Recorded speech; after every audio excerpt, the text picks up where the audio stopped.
Yazhpanam send Jones கல்லூரியின் 2004 உயர்தர பிரிவு பழைய மாணவர்களினால் மருத்துவ முகாம் மற்றும் இரத்த தான முகாம் இன்று ஏற்பாடு செய்யப்பட்டிருந்தது.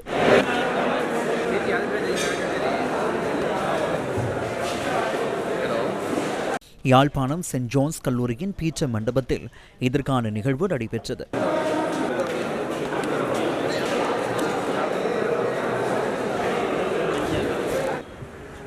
நாங்கள் சென்ட் ஜோன்ஸ் கல்லூரியில் 2004ஆம் ஆண்டு A-level படித்த மாணவர்கள். நாங்கள் இன்று எமது 40வது ரீயூனியனை நடத்தி கொண்டிருக்கிறோம். இன்று இரத்த வங்கி முகாம் மற்றும் மருத்துவ முகாம் போன்றவற்றை நடத்தி கொண்டிருக்கிறோம். இவ்வாறான நல்ல செயற்பாடுகளை எதிர்வரும் காலத்திலே நாங்கள் கூட செய்ய முயற்சி செய்வோம்.